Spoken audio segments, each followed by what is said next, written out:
Pilipinas, mga sangkay, papasok na nga ba sa isang matinding digmaan laban sa China? O isa itong tanong din, mga sangkay, na posible nga ba na lusubin ng China ang Pilipinas ng sorpresa o biglaan?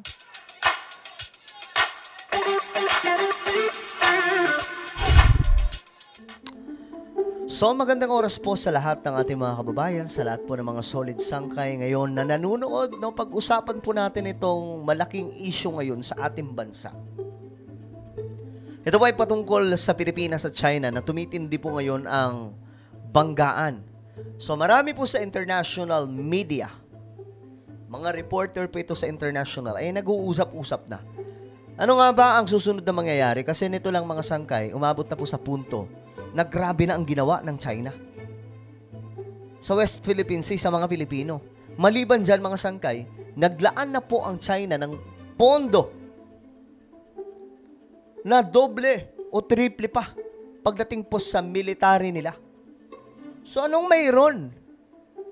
Bukod dyan, nagbigay po ng mabigat na salita nakaraan, mga sangkay, itong si President Xi ng China na maghanda na po ang Chinese military sa digmaan. Pag-usapan natin yan. But before tayo magsimula, pakisubscribe po muna yung ating YouTube channel. Sa mga nanonood po dito sa YouTube na hindi pa po nakakapag-subscribe, ayan po, i-subscribe niyo po yung ating YouTube channel ngayon din, okay? Sa baba ng video na to, makikita niyo po yung subscribe button. Pindutin niyo lamang po yan, tapos i-click niyo yung bell at i-click niyo po yung all. At sa mga nanonood din po sa Facebook, huwag niyo pong kailimutan, follow ang ating Facebook page. Is a war breaking out in South China Sea? Ayon po dito sa international news. Kasi tumitindi na nga po itong ginagawa ng China. So ano ba ang susunod? Papasukin na ba tayo ng digmaan itong China?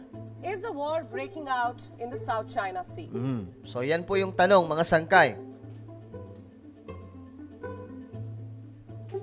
Posible nga bang pumutok itong digmaan pandaigdigan na magsisimula po dito sa Pilipinas laban po sa China? Kaya nga, ever ready dapat po tayo, mga sangkay. There has been a flare-up, a clash between China and the Philippines. Manila is calling it the most serious incident yet. Okay, yan daw po ang pinakamalala na nangyari. It is accusing China of deliberately escalating tensions in the high seas. Just take a look at what's happening. So ito, pinakita po nila, mga sangkay, kung ano ang nangyari. At alam naman na siguro natin yan, kung paano po ginawa ito ng China na binangga tayo.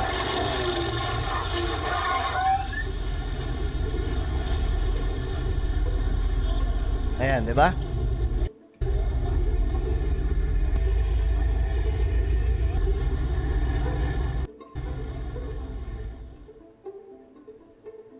A Chinese Coast Guard vessel has collided with its Philippine counterpart. In the video, you can also see that the Chinese vessel goes on to shadow the Philippine ship. Here's another video of that collision. Take a look. Oh, yan pa, yung isa. Yan, may mga kuha mismo ng video, mga sangkay, na kung saan liliko ang Pilipinas pero bigla pong hinarang.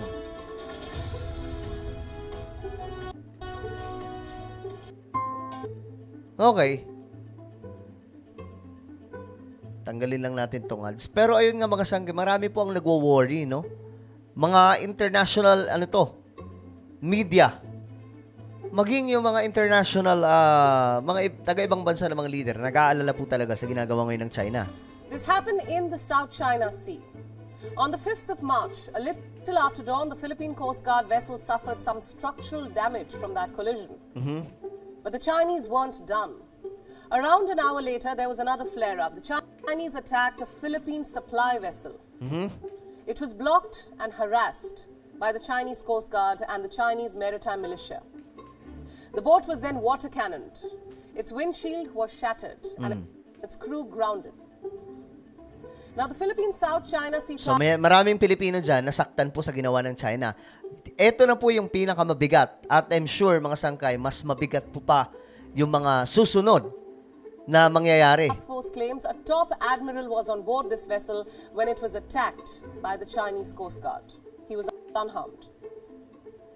In this video, you can see the two vessels colliding. That's the moment of impact.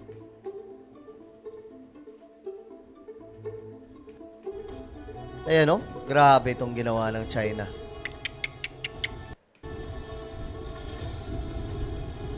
Ang bigat ng tubig na yan, mga sangkay, hindi po yan basta-basta.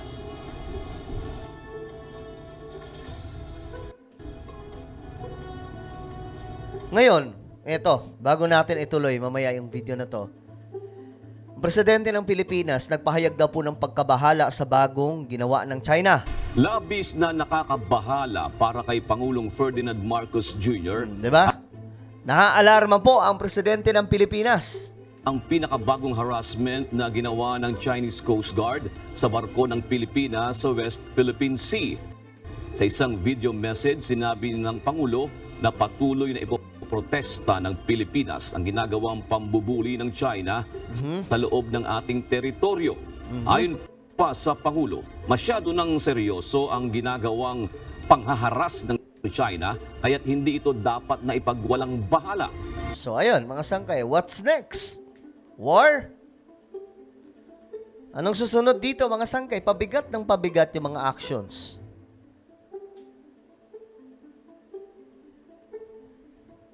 Medyo delikado to, sa totoo lang, mga sangkay. That's why we have to pray talaga sa mga leader ng ating bansa. Pag-pray po natin ng Pilipinas. Sana hindi humantong sa matulad sa Ukraine, mga sangkay, na bigla na lamang pong sumabog yung digmaan. Kahit tayo na nasa Pilipinas, mga sangkay, gulat na gulat, di ba?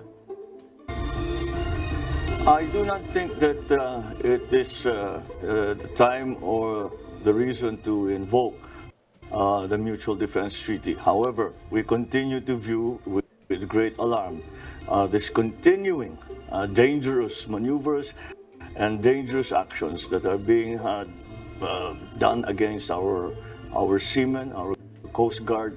And in this time, they damaged the cargo ship and caused some injury. Mabigat na to. Itong ginagawa ng China, yung may mga damage na po talaga. Hindi na po yan, hindi na makatarungan yung ginagawa nila. Kailangan mag-take na po na mas mabigat na aksyon ng Pilipinas.